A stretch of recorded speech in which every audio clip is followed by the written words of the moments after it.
O Arthur Garcia ontem, coloca as imagens da operação para mim em destaque.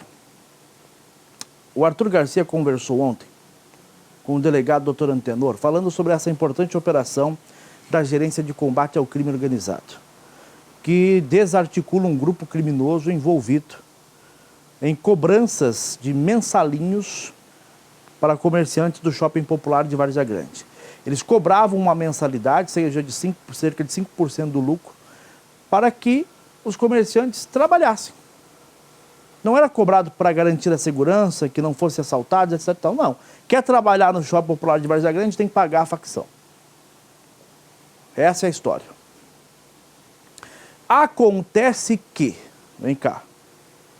Vem cá. Olha a gravidade do detalhe compartilhado ontem pelo delegado. Quando a denúncia chegou à polícia, a polícia chamou as vítimas, ou possíveis vítimas, para prestarem depoimentos. E essa informação chegou até a facção, que mandou duas advogadas acompanharem os depoimentos das vítimas. Duas advogadas foram até a delegacia no dia dos depoimentos e pediram para acompanhar o depoimento das vítimas, se apresentando como advogados das vítimas, informação que foi imediatamente negada pelos comerciantes. As advogadas, a suspeita é que elas tenham sido mandadas pela facção para intimidar as vítimas e analisar o que elas teriam contado à polícia. Primeiro trecho da entrevista com o delegado está no ponto. Enche a tela. Nenhuma das vítimas chamou advogado. Só que na noite anterior deles vir à delegacia, algum informante falou para o comando que eles iam vir prestar a declaração na delegacia e eles saíram fazendo chamada de vídeo, né, e de WhatsApp com todas as vítimas e dizendo, ó, vamos mandar um advogado.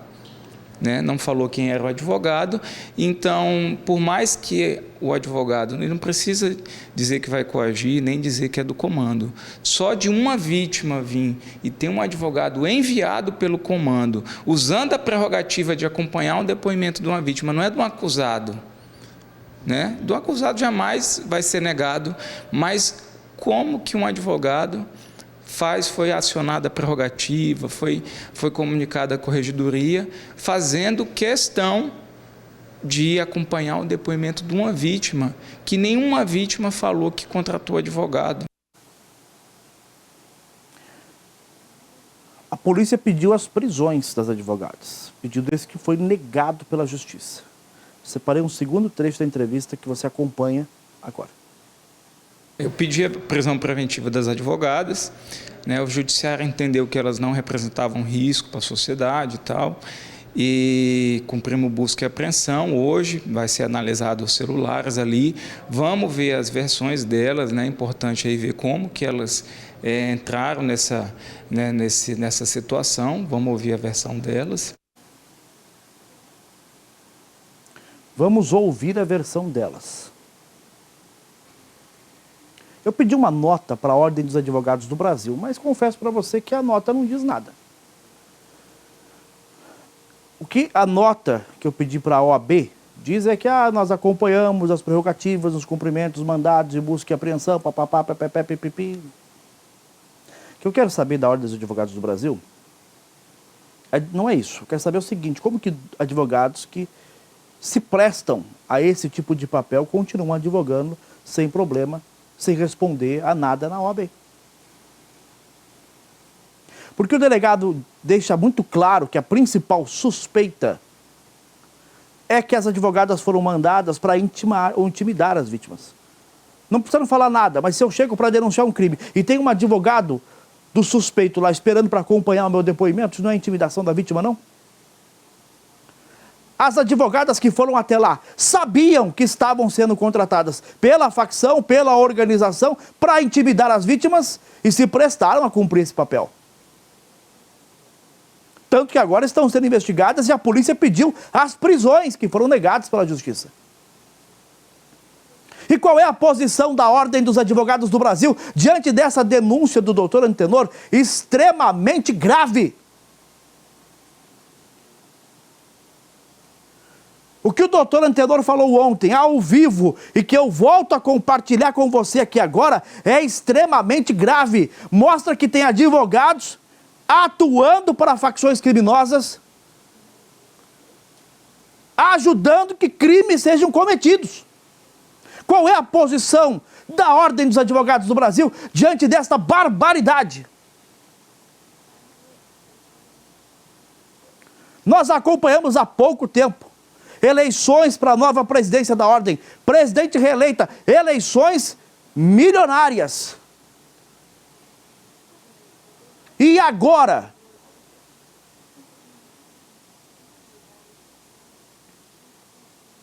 E agora? Não é a Trindade que está falando, não.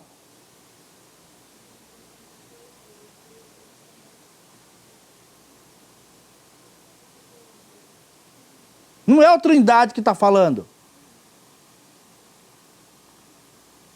Quem denunciou foi o doutor Antenor. Eu chamei vítimas para prestarem depoimentos e advogados contratados pelos suspeitos quiseram acompanhar os depoimentos para intimidar as vítimas, para que não denunciassem, para que os trabalhadores e trabalhadoras continuassem pagando o mensalinho do crime.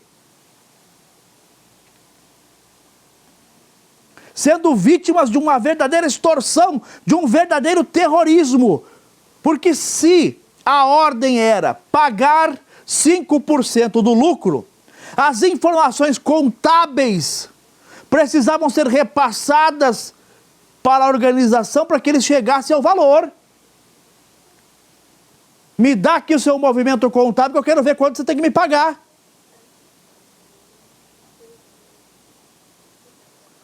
E não é não é aquela história, você tem que pagar para não ser assaltado, você tem que pagar para não... Não, era pagar para trabalhar.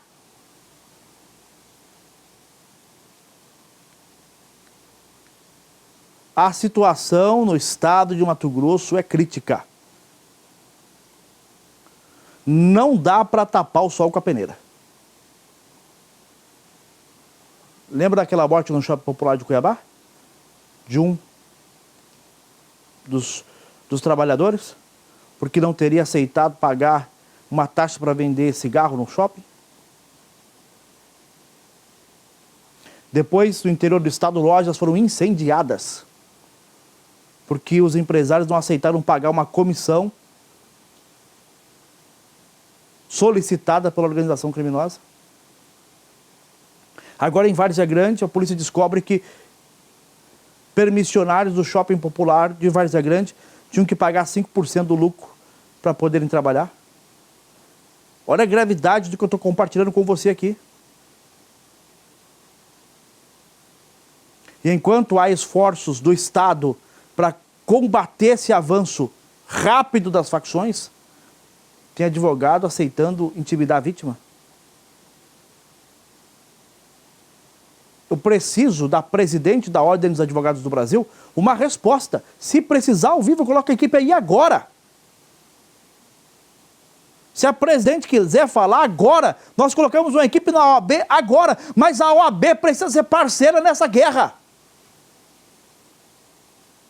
A OAB precisa ser uma parceira da segurança pública nessa tentativa de frear as facções. Eu falei aqui várias e várias vezes que essa guerra tinha um objetivo. Quando nós compartilhávamos aqui, lembra, meu amigo? Presta atenção aqui. Quando tinha alguém aqui que tinha sido assassinado nessa guerra de facções, e eu falava aqui, muitos aí do outro lado falavam o seguinte: olha, é bandido matando bandido, Trindade. Para que eu vou preocupar? Deixa. E eu já avisava. Essa guerra tem um objetivo: tornar a população refém. Ah, mas é bandido matando bandido, deixa eles se matarem. Eles estavam em guerra para deixar a população refém. E agora eles chegaram a esse ponto que nós temíamos. De cobrar taxa e tarifa. E quem não paga tem a loja incendiada. A gente chegou a um ponto preocupante dessa guerra das forças de segurança pública contra as facções criminosas do Estado. E a gente avisava aqui, boa parte da população falava, não, deixa aí bandido matando bandido. É uma guerra, meu amigo, e a população está no meio desse fogo cruzado. Preciso de um posicionamento mais concreto da Ordem dos Advogados do Brasil aqui. Porque é inadmissível que profissionais desse instrumento tão sério e tão fundamental estejam à disposição do crime. Se a presidente da Ordem quiser falar por telefone ou agora ao vivo, eu mando uma equipe agora na OAB. Ela está no escritório dela, eu mando no escritório dela a equipe agora, ela fala ao vivo. Simone tem o contato da assessoria, conversou com a assessoria hoje de manhã. Pode disponibilizar uma equipe agora se a presidente quiser falar. Mas não dá para aceitar que advogados façam esse papel, cumpram esse papel e que não sejam penalizados de forma rigorosa pela OAB. Ah, Trindade, mas no final do inquérito pode mostrar que eles são inocentes. Ok, inocente, ok. Mas não dá para aceitar que eles se prestem esse papel de lá intimidar a vítima. Ah, não sabia?